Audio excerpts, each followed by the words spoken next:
Many people feel like Jah Prayzah is an overnight success, but that is not true. Mukomanaka vakure yeyu. Join us in this video as we explore Jah Prayzah's rise to fame, his current lifestyle, and other interesting facts about him. And if you are new here, please consider subscribing.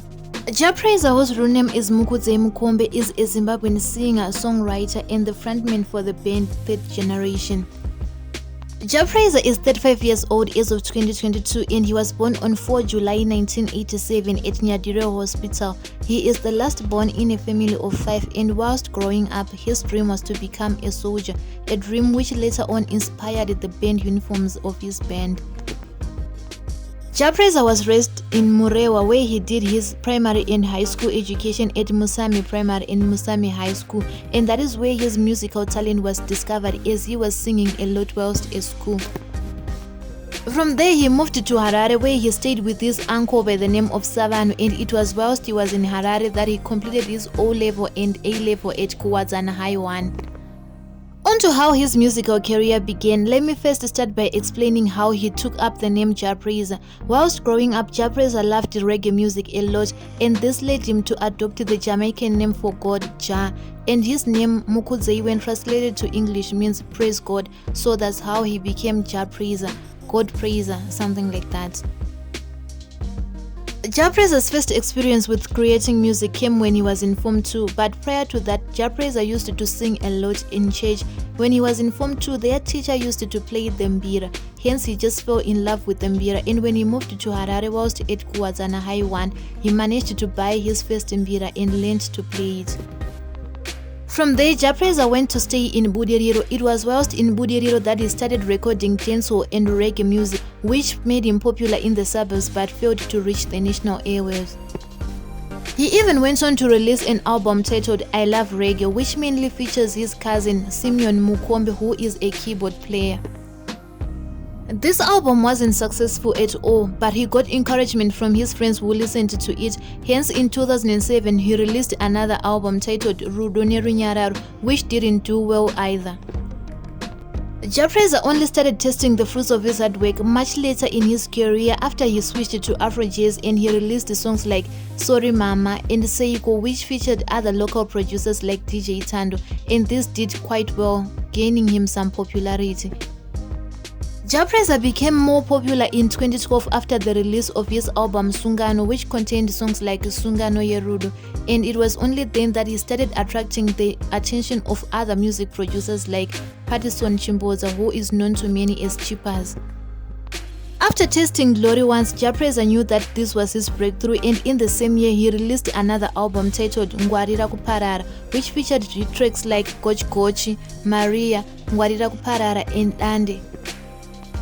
Ngwarira Kuparara became his stairway to success. It gained him so much popularity, and from there on he started getting invites to corporate and non-corporate events to perform there, and that is around the time that he started gaining traction as an artist. In 2013, Jah Prayzah released another album titled Studio, whose title track Studio was such a hit that it almost became a national anthem.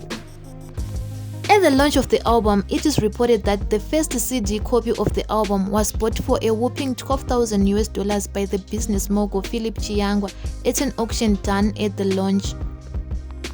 From there, in the words of the late Soldier Love, Jah Prayzah zvanga zvazvino, releasing hit after hit, the likes of Mdara Chauya, Kutonga kwa Rogamba, Nziyo Yerudo, and featuring other international artists like Davido, Yemi Alade, and Diamond Platinum. I'm sure so far we've all learned that persistence and consistency pays, and as a result, Jah Prayzah has collected a bag full of awards over the years. He has several NAMA awards, several Zima awards, and he even has an MTV Africa Music Award. Did you guys know that Jah Prayzah is the first ever Zimbabwean artist to win an MTV African Music Award? In 2016, Jah Prayzah won an award in the Listener's Choice category. On to his personal life, Jah Prayzah is a happily married man, and his wife goes by the name of Rufaro Chiworeso, and they've been married for a couple of years now. Some of his children's names include Kiana, Kayla, Kelly, and he also has another child from a previous relationship by the name of Mukudze Jr. With Mokuze's mother, Jah Prayzah doesn't share much about what happened in his first marriage. He, however, shares some details about it in the song Munyaradzi. From there, we move on to the expensive things owned by Jah Prayzah. Jah Prayzah owns quite a few expensive things. Number 1, Jah Prayzah owns a Ram 1500, which is an imported car that costed about 30,000 at the time of its import. Number 2, Jah Prayzah also owns a vast collection of other cars, including a Discovery 4, a vintage Mercedes-Benz, as well as a Cadillac Escalade.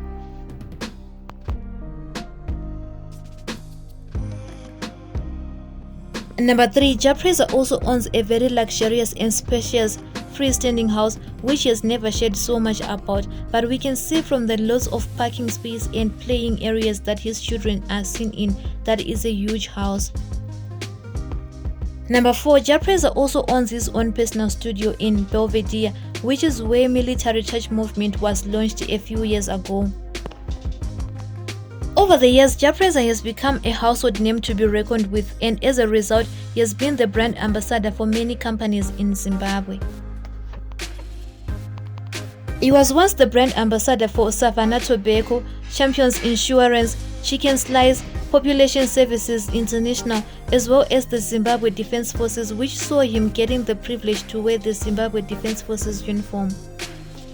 To finish off the video, we have controversies surrounding Jah Prayzah. Number 1, it was once speculated that Jah Prayzah would get possessed during live performances.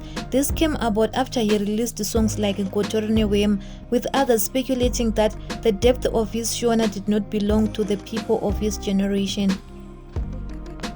In response to this, during interviews with newspapers, his mother and father refuted these allegations, especially his father, stating that his depth of the Shona language came from the Shona novels that he used to read while he was growing up.